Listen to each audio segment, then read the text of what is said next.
A manhã de inverno em Nova York castigava a cidade com um vento gélido que subia do rio Hudson e corria pelos cânions de concreto da ilha de Manhattan. Na Quinta Avenida, o Empire State Trust erguia-se como um templo moderno dedicado ao deus do capital. Suas portas giratórias de bronze polido, o piso de mármore italiano e o silêncio abafado por tapetes persas gritavam exclusividade. Aquele não era um banco para pessoas comuns, era um banco para quem movia o mundo. Mr. Sterling, o gerente-geral da agência, ajustou o nó de sua gravata de seda vermelha enquanto observava o salão do seu escritório de vidro. Ele se orgulhava da atmosfera que havia criado, eficiente, silenciosa e, acima de tudo, limpa. Nenhuma mácula, nenhum ruído desnecessário. Foi então que a anomalia entrou. As portas giratórias empurraram para dentro uma rajada de ar frio e uma figura pequena que parecia ter sido cuspida pelo sistema de metrô. Era um menino, não devia ter mais de 10 anos. Suas roupas eram grandes demais para seu corpo magro. Um casaco de adulto surrado que arrastava no chão, tênis amarrados com barbante e mãos sujas de graxa e terra. Ele segurava um pedaço de papel amassado contra o peito como se fosse um escudo sagrado. Os clientes, homens de terno e mulheres com bolsas de grife, afastaram-se instintivamente, abrindo um corredor de isolamento ao redor da criança. O cheiro de rua, de frio e de poeira contrastava violentamente com o perfume de Oud e Chanel, que saturava o ar. Oficial Miller, o segurança que guardava a entrada há 20 anos, deu um passo à frente. Seu instinto foi bloquear o caminho, mas algo nos olhos do menino o fez hesitar. Não havia malícia ali, nem a astúcia dos batedores de carteira que ele costumava expulsar. Havia apenas medo e uma determinação férrea. "Ei, garoto", disse Miller com a voz grave. Olá, desculpe o incômodo. Gostaria de pedir que deixe seu like e se inscreva no canal. Assim você me ajuda a trazer mais vídeos de histórias como esse. Obrigado. "Você está perdido? A cozinha comunitária fica a 3 quadras daqui, na rua 42. O menino parou. Ele olhou para o teto alto, para os lustres de cristal, e depois para o segurança. Ele tremeu, não apenas de frio, mas de pavor. No entanto, ele não recuou. "Eu não estou perdido", disse o menino. Sua voz era um fio, rouca e baixa. "Eu vim fazer um saque." A frase dita naquele ambiente estéril soou tão absurda que Miller piscou, confuso. Mas antes que ele pudesse responder, uma risada cortante ecoou pelo salão. Mr. Sterling havia saído de seu aquário de vidro. Ele caminhou até o saguão com a arrogância de quem é dono do tempo e do espaço. Ele olhou para o menino de cima a baixo, com um sorriso de escárnio curvando os lábios finos. "Um saque?", repetiu Sterling, alto o suficiente para que todos ouvissem e rissem. "Você ouviu isso, Miller?" O pequeno Oliver Twist veio sacar seus investimentos. Talvez ele queira comprar o banco. Alguns funcionários riram, nervosos ou cruéis, seguindo a deixa do chefe. O menino encolheu-se dentro do casaco grande, o rosto queimando de vergonha. Mas seus pés permaneceram plantados no mármore.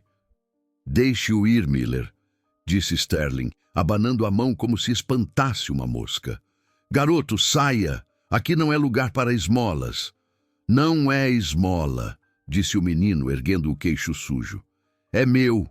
Eu tenho uma conta." Sterling soltou uma gargalhada genuína desta vez. "Uma conta? Você? Olha para você. Você nem tem sapatos do seu tamanho. Saia antes que eu chame a polícia por invasão." Mas o menino não se moveu. Ele caminhou até o balcão de atendimento mais próximo, onde Sarah, uma caixa jovem que observava a cena com o coração apertado, estava parada. Ele estendeu o papel amassado e sujo. "Por favor", disse o menino para Sarah. "É a conta do meu avô. Ele disse que era minha." O papel pousou no balcão de mármore preto. Era um documento bancário antigo, dobrado tantas vezes que as marcas pareciam cicatrizes no papel, manchado de óleo e tempo.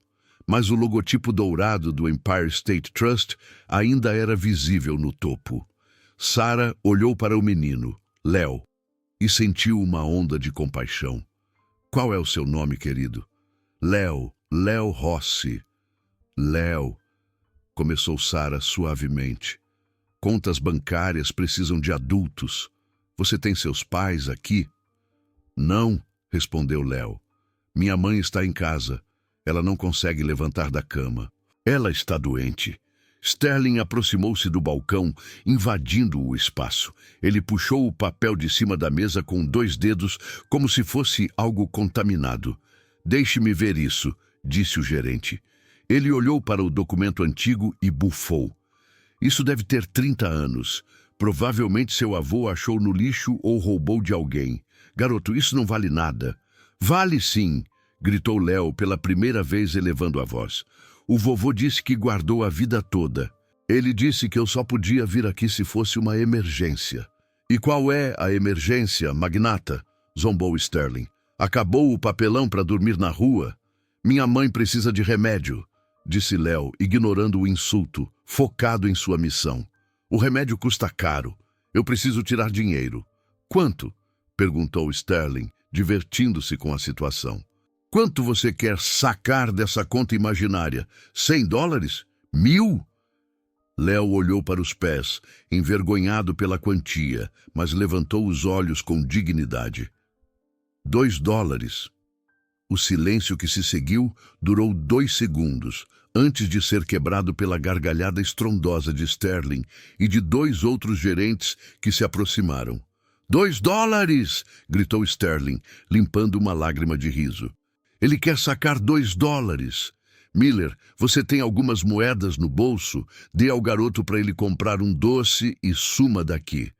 Isso é um banco de investimentos, garoto, não um cofrinho de porco. Léo sentiu as lágrimas quentes subirem aos olhos.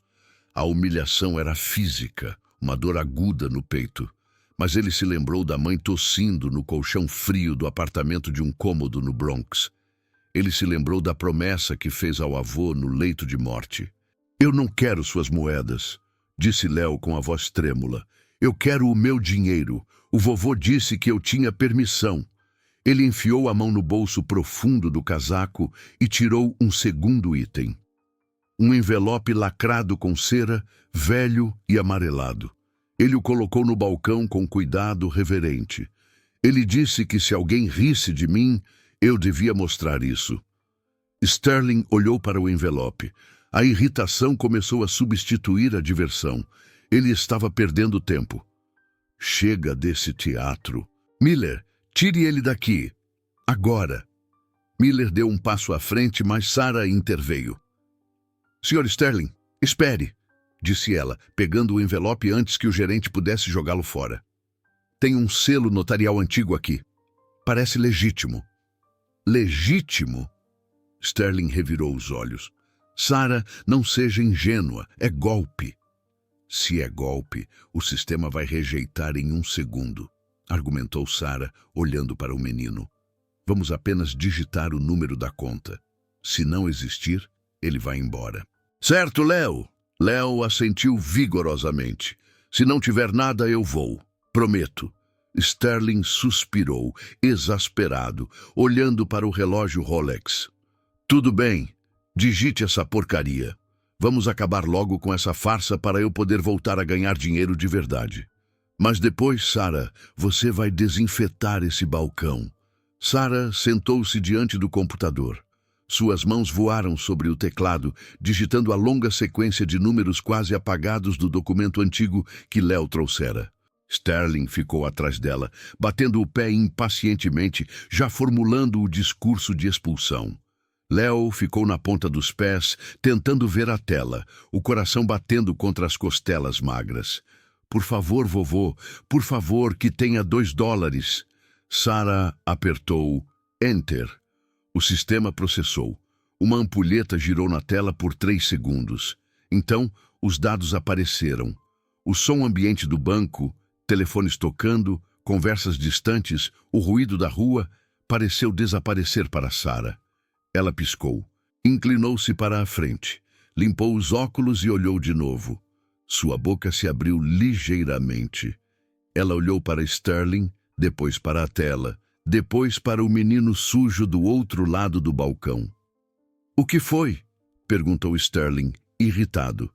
"Conta encerrada, inexistente. Diga a ele para sair." Sarah não respondeu. Ela girou o monitor lentamente para que Sterling pudesse ver. O gerente olhou para a tela com desdém, preparado para ler um saldo zerado.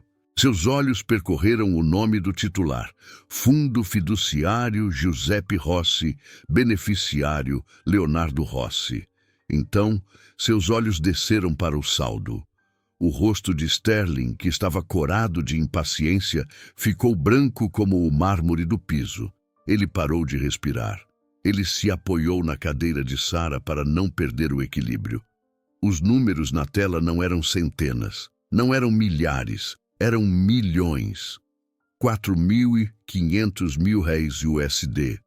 4.500.000 dólares. Havia juros compostos acumulados de 40 anos, investimentos conservadores, mas constantes, ações antigas que haviam explodido em valor. Isso é um erro do sistema, sussurrou Sterling, a voz falhando. Não é, disse Sarah, clicando nos detalhes. A conta está ativa, nunca houve saques. Foi aberta em 1984 por Giuseppe Rossi, profissão listada, zelador. Sterling olhou para o menino. O pequeno Oliver Twist era, na verdade, um dos clientes mais ricos que haviam entrado no banco naquele mês. Sarah pegou o envelope amarelado que Léo trouxera. "Posso abrir, Léo?"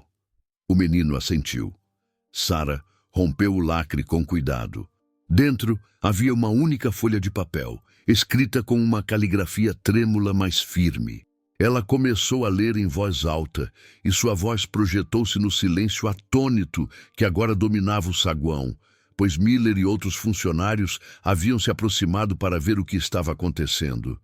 "Meu querido Léo, se você está lendo isso, é porque eu já parti. Durante 50 anos eu limpei o chão deste banco.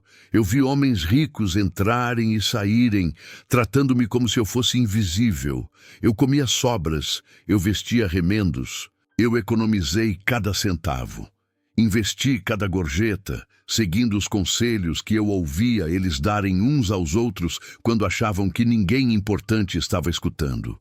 Ninguém sabia que o zelador que recolhia o lixo estava construindo um futuro.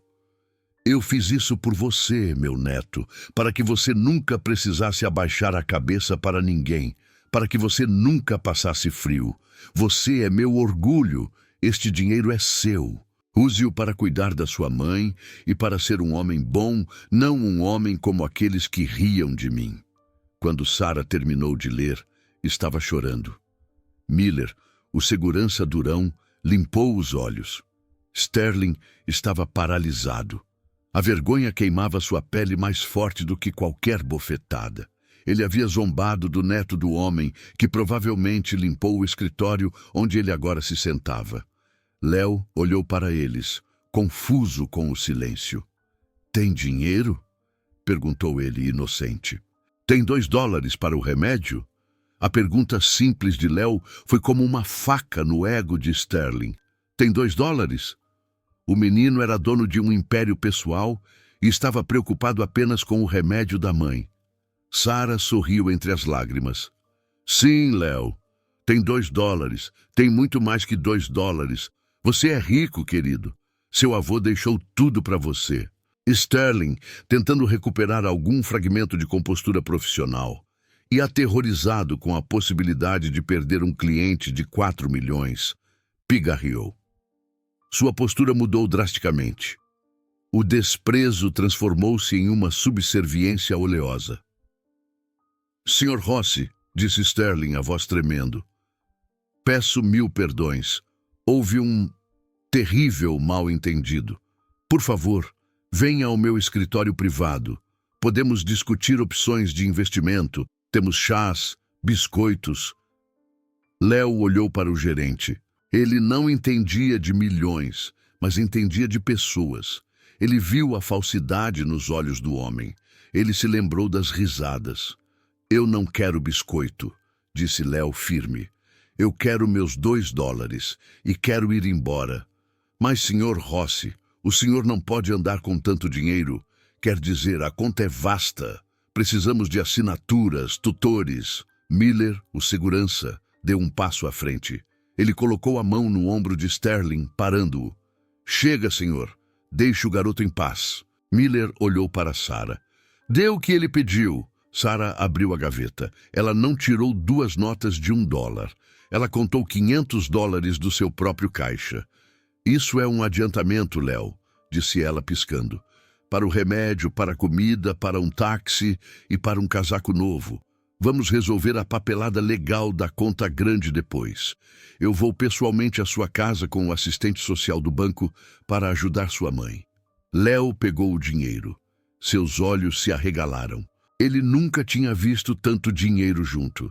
Obrigado, sussurrou ele. Antes de sair, Léo virou-se para Sterling. O menino sujo, com roupas grandes demais, parecia ter 3 metros de altura. O gerente de terno italiano parecia minúsculo. Meu avô disse que eu não devia confiar em homens que riem de quem é pobre, disse Léo. Ele disse que o dinheiro não faz a pessoa ser boa. O senhor devia ter conhecido meu avô. Ele era um bom limpador. Sterling baixou a cabeça, incapaz de sustentar o olhar da criança. Vamos, garoto, disse o oficial Miller. Eu te levo para casa. Ninguém mexe com você no meu turno. Miller abriu a porta giratória para Léo. Não como se abrisse para um moleque de rua, mas como se abrisse para a realeza. Léo saiu para o frio de Nova York, mas agora ele não tremia mais. Ele tinha o remédio da mãe no bolso, a promessa de um futuro seguro e, mais importante, a certeza de que seu avô, o humilde zelador, o amava mais do que todo o ouro do cofre daquele banco. Enquanto o menino e o segurança se afastavam na neblina, dentro do banco, o silêncio permanecia. Sterling olhou para a tela do computador, para os milhões que ele nunca teria, e percebeu que, naquele dia, o homem mais pobre do recinto tinha sido ele.